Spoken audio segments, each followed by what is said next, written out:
श्री स्वामी समर्थ. नमस्कार मंडळी, आज आपण या व्हिडिओच्या माध्यमातून नवीन माहिती आपण जाणून घेणार आहोत.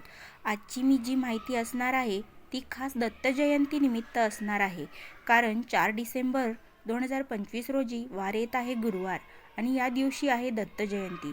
अगदी वर्षभर आपण ज्या दिवसाची वाट पाहत असतो तो दिवस येत्या 4 तारखेला आलेला आहे.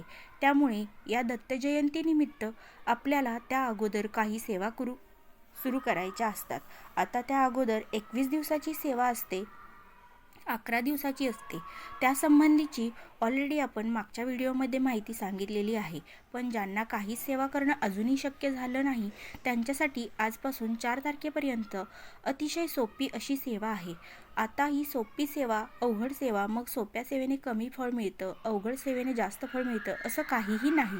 आपण शेवटी विश्वास किती आहे किंवा मग आपण श्रद्धा किती ठेवतो, आपल्या अंतःकरणापासून सेवा करतो का, आपली सेवेसाठी किती तळमळ आहे यावर सगळ्या काही गोष्टी अवलंबून असतात.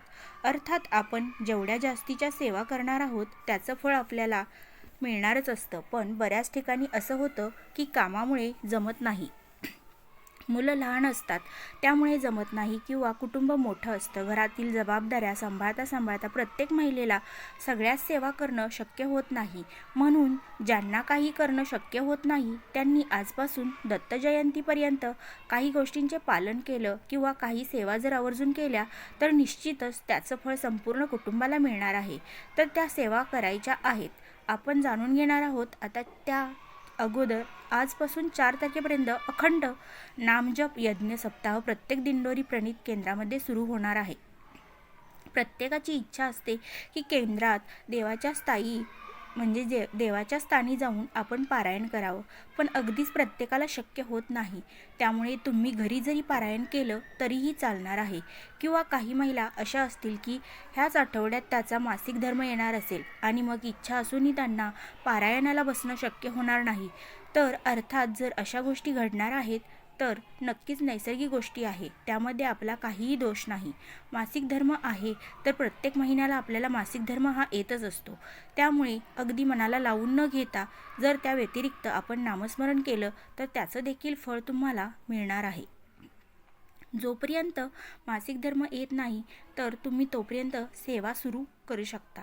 स्वामी चरित्र आहे किंवा तारक मंत्र आहे हे तुम्ही म्हणू शकतात, पण जेव्हा मासिक धर्म येईल तेव्हा मात्र तुम्ही नामस्मरण करू शकतात.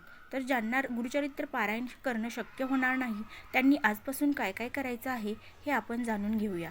तर बघा, आज अखंड नामजप यज्ञ सप्ताह सुरू होत आहे. तसेच आजपासून जर पारायण करायचं असेल तर तुम्ही संकल्प घ्यायचा आहे. तत्पूर्वी केंद्रात जाऊन एक श्रीफळ ठेवून यायचं आहे. स्वामींना सांगायचं की स्वामी, अशी अशी सेवा मी करणार आहे आणि तुम्ही ती सेवा माझ्याकडून करून घ्या. आता आपण जेव्हा ही जबाबदारी स्वामींवर टाकतो तेव्हा स्वामी महाराज सगळं काही आपल्याकडून करून घेत असतात. त्यानंतर ज्यांना पारायणाला बसणं शक्य नाही त्यांनी घरी सेवा कोणत्या करायच्या हे आपण जाणून घेऊया. तर बघा, स्वामी चरित्र पारायणाचे पाठ करू शकतात. आता ह्या 7 दिवसामध्ये तुम्ही 11 पाठ जरी केले तरीही चालतं. स्वामी चरित्र वाचायला पाऊण तास, जास्तीत जास्त एखादा तास लागतो. त्यामुळे दिवसभरामध्ये 2 पारायण आपले आरामात होतात. तर ह्या 7 दिवसांमध्ये तुमच्याकडून 11 पारायण होणार असतील किंवा 11 करणं शक्य होणार नसेल तर 7 पारायण केली तरी चालेल. पण दररोज एक असं स्वामी चरित्र पारायण आपल्याला करायचं आहे. स्वामी चरित्र सारामृतामध्ये 1 ते 21 अध्याय दिलेले आहेत. ते दररोज नित्य नियमाने एका बैठकीत आपल्याला वाचायचे आहेत. अगदी छोटे छोटे अध्याय आहे, त्यामुळे वाचायला फार अवघड जात नाही. भाषा सोपी आहे त्यामुळे प्रत्येकाला अगदी सहज शक्य होतं. तर पहिली ही सेवा तुम्ही करू शकता. आता ही सेवा करण्यासाठी तुम्ही संकल्प घ्यायचा आहे. तुमची एखादी इच्छा, मनोकामना असेल तर नक्कीच तुम्ही इच्छा आणि मनोकामना संकल्पामध्ये सांगू शकता, किंवा निस्वार्थी भावनेने जरी तुम्ही ही सेवा केली तरीही तुमच्या इच्छा, मनोकामना पूर्ण होणारच आहेत. तत्पूर्वी केंद्रात जाऊन एक श्रीफळ ठेवायचं आहे. या ठिकाणी देखील आपल्याला हा नियम पाळायचा आहे. त्यानंतर घरी आपल्याला पारायणाला सुरुवात करायची आहे. हे झालं पहिलं. त्यानंतर दुसरी जी सेवा आहे ती म्हणजे तारक मंत्राचे स्मरण, अनुष्ठान. आता तारक मंत्राचे अनुष्ठान करायचं म्हटलं तर 11 वेळेस किंवा 21 वेळेस 108 अशा प्रकारे आपण करू शकतो. म्हणजे काय तर 11 दिवस दररोज 11 वेळेस आपल्याला तारक मंत्र म्हणायचा असं झालं. 11 तारक मंत्रांचं अनुष्ठान जर तुम्हाला म्हणायचं असेल तर उद्यापासून तुम्ही दररोज न चुकता 11 वेळेस, किंवा जर आता 7 दिवसांमध्ये तुम्हाला करायचं असेल तर तुम्ही दररोज 7 वेळेस 7 दिवसांचं अनुष्ठान करू शकतात. म्हणजेच काय तर पहिल्या दिवशी तुम्ही 7 वेळा वाचलं, दुसऱ्या दिवशी 7 वेळा वाचायचं, असं 7 दिवसांमध्ये दररोज 7 वेळा तुम्हाला तारक मंत्र म्हणायचा आहे, किंवा 11 वेळा म्हणायचा आहे. याला म्हणतात अनुष्ठान. आता तुम्ही संकल्प न घेता जरी ही सेवा केली तरीही चालतं बरं का. मग दररोज तुम्ही स्वामी चरित्र पारायण करायचं. एकदा तारक मंत्र म्हणायचा, 11 माळा श्री स्वामी समर्थ या मंत्रांचा करायचा आहे. अशा पद्धतीने जशी आपण नित्य सेवा करतो तशाच पद्धतीने जरी दररोज आपण आजपासून सेवा केली तरीही त्याचं फळ तुम्हाला मिळणारच आहे. आता या व्यतिरिक्त ज्यांना इतकाही वेळ नाही त्यांनी काय करायचं तर हे बघा, जर तुम्हाला स्वामीचरित्र पारायणाचं म्हणजे तेवढा वेळ तुमच्याकडं नसेल, स्वामीचरित्राचा एक पाठ करणं जर पूर्ण होणार नसेल तारक मंत्राचा, तर आपण अनुष्ठान होणार नसेल, तर तुम्हाला अगदी 10 ते 15 मिनिटांची सेवा करायची आहे. ती काय आहे तर तुमच्याकडे नित्यसेवेचा ग्रंथ जो आहे किंवा नित्यसेवेचे जे पुस्तक आहे ते तुमच्याकडे असायला हवं. त्यामध्ये गुरुचरित्र अवतरणिका दिलेली आहे आणि स्वामीचरित्र अवतरणिका दिलेली आहे. ही अवतरणिका जी आहे ती तुम्हाला सकाळी किंवा संध्याकाळी दररोज वाचायची आहे. या 7 दिवसांमध्ये जर तुम्ही दररोज स्वामीचरित्र अवतरणिका आणि गुरुचरित्र अवतरणिका वाचली तर तुम्हाला गुरुचरित्र वाचल्याचं फळ आणि स्वामीचरित्र वाचल्याचं फळ प्राप्त होणार आहे.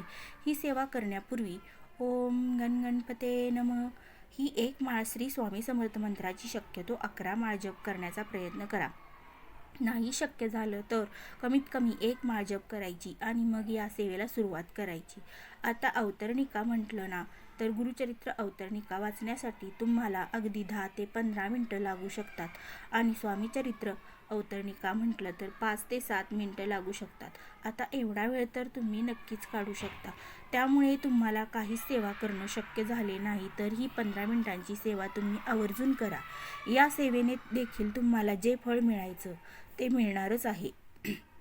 कारण स्वामी महाराज कधीही आपल्या भक्तांकडून कसलीच अपेक्षा ठेवत नाहीत. स्वामी म्हणत नाहीत की तुम्ही दिवसभर माझ्यासमोर बसून सेवा करा. स्वामी फक्त म्हणतात, तू जी काही सेवा करणार आहे ती मनोभावे कर, विश्वासाने कर आणि तुझं चित्त थाऱ्यावर ठेवून कर. कारण बऱ्याचदा काही होतं की आपण वाचन वगैरे करतो, पण आपल्या ज्या आयुष्यामध्ये संकटे अडचणी असतात ना, ते आपल्या मनामध्ये सारखं ते चक्र फिरत असतं. मग कुठेतरी आपलं मन लागत नाही आणि हीच खरी आपली परीक्षा असते. आपण जेव्हा वाचन करायला बसतो तेव्हा आपली दुःख, संकट आपल्या डोळ्यासमोर फिरणारच आहे. पण तरीही त्यापासून थोडंसं वेगळं होऊन स्वामींशी, दत्त महाराजांशी एकरूप होण्याचा आपल्याला प्रयत्न करायचा आहे. जेव्हा आपण स्वामींशी एकरूप होण्याचा प्रयत्न करतो तेव्हा स्वामी महाराज आपोआप आपल्या आयुष्यातील दुःख अडचणी कमी करत असतात. या व्यतिरिक्त तुम्ही जर दररोज गुरुचरित्रातील 18वा अध्याय वाचला तर त्याने तुमच्या आर्थिक अडचणी संपण्यासाठी मदत मिळत असते. त्यामुळे आर्थिक समस्या जास्त प्रमाणात असतील, अगदी समस्या सुटण्याचं नावच घेत नसेल तर नक्कीच तुम्ही आजपासून 18वा अध्याय वाचायला सुरुवात करा. आजपासून तुम्ही दत्त जयंतीपर्यंत वाचू शकता, किंवा जर इथून पुढेही तुम्हाला वाचण्याची इच्छा असेल तर तुम्ही ते नक्कीच वाचू शकता. त्यानंतर आपल्याला जर गुरूंचा आशीर्वाद कायमस्वरूपी प्राप्त व्हावा असं वाटत असेल तर गुरुचरित्रातील 9वा अध्याय वाचावा. गुरुचरित्रामध्ये एकूण 1 ते 52 अध्याय दिले आहेत. त्यासोबतच 53वा जो अध्याय आहे त्यामध्ये अवतरणिका सांगितलेली आहे. त्यामुळे 1 ते 52 प्रत्येक अध्यायाचं काही ना काही महत्त्व आहे. जसं की काही अध्याय जे असतात ते आपल्याला गुरुचा आशीर्वाद प्राप्त करण्यासाठी असतात. आर्थिक समस्या सुटण्यासाठी काही अध्याय आहे. त्यासोबतच जर आपल्याला काही वाईट बाधा झालेली असेल तर नक्कीच त्यामध्ये देखील तसे अध्याय दिलेले आहे. आपली जशी समस्या आहे तशा पद्धतीने जर आपण गुरुचरित्राचं वाचन केलं किंवा तो अध्याय जरी आपण वाचला तरीही त्याचा सकारात्मक बदल आपल्या आयुष्यावर दिसून येतो. आपल्या चॅनेलवरती प्रत्येक अध्यायाचं महत्त्व आणि तो अध्याय का वाचावा हा देखील व्हिडिओ आहे. तो देखील तुम्ही पाहू शकता, जेणेकरून तुम्हाला तो अध्याय वाचणे देखील योग्य होईल. ज्यांना संतान प्राप्ती होत नाही त्यांच्यासाठी देखील गुरुचरित्रातील 22वा अध्याय दिलेला आहे. या व्यतिरिक्त 39वा जो अध्याय आहे त्याचं देखील त्यासाठीच महत्त्व आहे.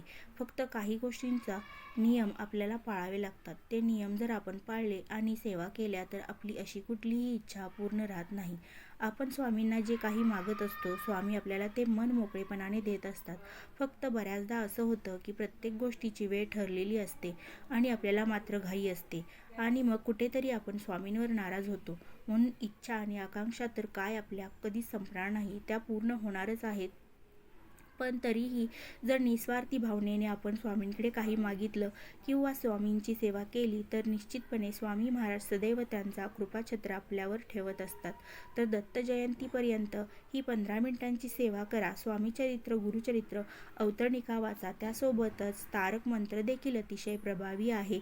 जे जे तुम्हाला शक्य होणार आहे ते आवर्जून करण्याचा प्रयत्न करा आणि त्यांचा लाभ घ्या. तर ही माहिती तुम्हाला कशी वाटली हे कमेंट बॉक्समध्ये कमेंट करून नक्की कळवा. याविषयी जर तुम्हाला काही शंका असेल तर ती देखील तुम्ही विचारू शकता. व्हिडिओ आवडला असेल तर नक्कीच तुम्ही लाईक आणि शेअर करायला विसरू नका. चॅनेलला सबस्क्राईब करायला विसरू नका. व्हिडिओ शेवटपर्यंत पाहिल्याबद्दल अगदी मनापासून तुमची मी खूप खूप आभारी आहे. Thanks for my watching videos. Shri Swami Samarth.